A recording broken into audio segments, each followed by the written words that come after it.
Swadika! Hello guys! Welcome back again. Welcome back to my channel. And ayun na nga, so kababalik ko lang galing ng trip na out of the country for 6 days. Yeah, for 6 days. So ayan, medyo kagigising ko lang. Charit lang. Medyo may pakulot po si Mayor ngayon. Ayan, may pakulot si Mayor ng very light, big curls, charos. So ayun, pag-usapan naman natin kung paano nakapunta dito sa Thailand yung family ko. So, knowing na they don't have work, si mama walang work sa Pilipinas, at yung kapatid ko ay isang estudyante. So, since dito sila pupunta sa Thailand at ako ang nag-invite sa kanila, ang ni-ready lang namin before their flight ay ang mga sumusunod. Ready ko siya, o, diba? Of course, passport nila. Siyempre, unang-una kailangan ng passport nila, diba?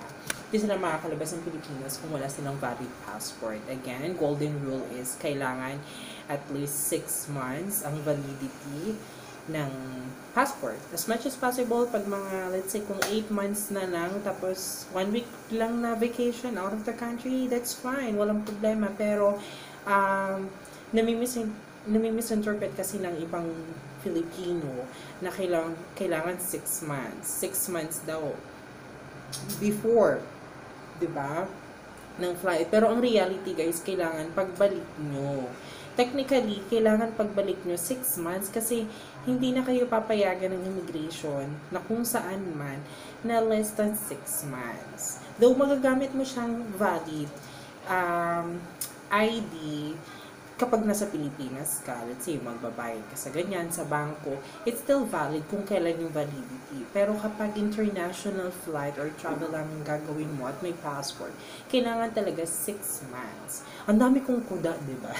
So, unang-una, passport ng passenger. Second, passport ng nag-invite sa inyo sa kung saan man kayo, let's say dito sa Thailand, kasi yun ang experience namin sa Thailand. So nagpadala ako ng kasi nung Christmas, not Christmas, nung New Year, umuwi ako ng Pilipinas. So I see to it na may dala akong copy ng passport ko, saka ng blue book, work permit, and of course, your passport. Yan, medyo ano na yung passport ko, guys. Konti na lang, maghihiwalay na sila. Ayun na mag-zoom. Mag-go to focus. Ayan. So, 2 years pa kami magsasama ni passport, pero malapit na siyang bumitaw. Ayun, unang-una, passport. Second, copy ng passport ko. And then, copy ng work permit. So, next is plane ticket. Okay. So, plane ticket, nakascore kami ng promo kay Cebu Pacific. Minabook namin kay Cebu Pacific. Mura lang. 4,000 something lang yung ticket ni mama. Tapos yung sa kapatid ko, medyo malaki na sa 7,000. Kasi late na namin na i-book. Okay. So, aside sa plane ticket, nagpadala din ako ng letter para sa immigration. Yan. Letter para sa immigration. Technically, kapag walang work yung ini-invite mo sa Pilipinas, kailangan ng invitation letter para hindi sila ma-offload. Okay? Again, case-to-case basis to.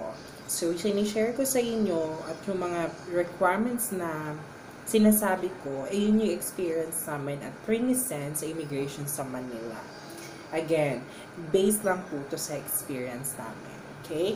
So, yung invitation letter na iniwan ko sa kanila, since umuwi ako nung New Year, may wet signature ko, or original hand sign signature. Kung yung iba kasi naku-confuse when it comes, or sa term na wet signature, original hand sign signature.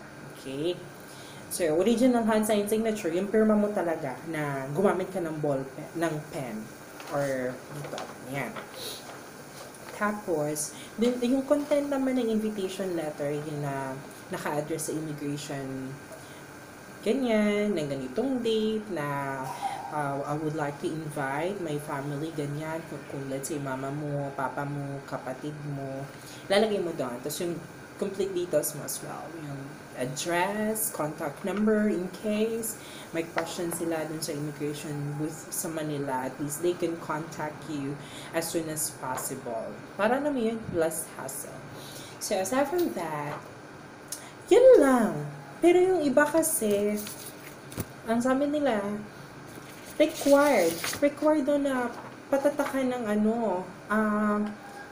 notarized channeling itong invitation letters sa dito sa Philippine Embassy sa Bangkok, which is hindi naman hinanap na kailangan authenticated document yung i-present mo na letter, yung invitation letter. No. Okay? Hindi, basta yun yung experience namin, hindi hinanapan. Sometimes, naghahanap daw ang immigration ng bank statement nung nag-invite dito o kung saan mang bansa. Pero kung ginawa, hindi ako nagpadala. Okay? Aside from that, pinadala ko yung copy ng contract ko. Siyempre, hindi original copy yung iniwan ko sa Pilipinas. Photocopy lang, of course. Ayan. Ayan po siya. So, hindi naman siya hinanap daw sa booth ang pati birth certificate. Pero minsan kasi hinahanap sa immigration sa Manila yung birth certificate, yung proof of relationship. So, again guys, less hassle kapag yung i-invite mo is immediate family. When we say immediate family, kapatid mo, asawa mo, magulang mo, or anak mo. Okay? Iba po yung second degree. When we say second degree, nakamag-anak, yan yung tita mo, tito mo, lola mo, lolo mo, at pinsan mo. Okay? Again, ito lang po based sa experience ko ha. Pero kung sa Pilipinas naman may work yung, let's say, invite mo yung pinsan mo, hindi mo na kailangan ng guarantee letter. Kailangan lang naman niya i-prove sa immigration officer na he or she can, travel out of the country, na usually lang hinahanap naman company ID. Diba? Pero kapag wala naman work, gaya sa nangyari sa amin, sa mama ko, sa kapatid ko, walang work si mama, tapos yung kapatid ko ay estudyante. Yun lang. At wala naman naging problema. Yung iba kasi, naman ko kung ano nangyayari sa kanila, yun lang. Kung ano ang tanong sa inyo sa immigration, yun lang din ang sagot nyo. Usually naman, ang tanong lang saan ang pupunta, saan ang destination nyo, ilang araw, anong gagawin nyo, yun lang. That's it. Okay, as simple as that.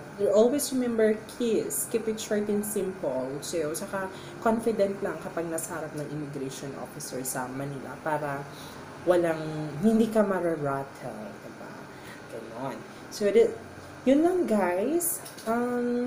Kung meron kayong mga suggestions sa next video natin, just comment down below. Don't forget to hit the thumbs up button, like, and subscribe. Again, thank you guys. Sawadee ka.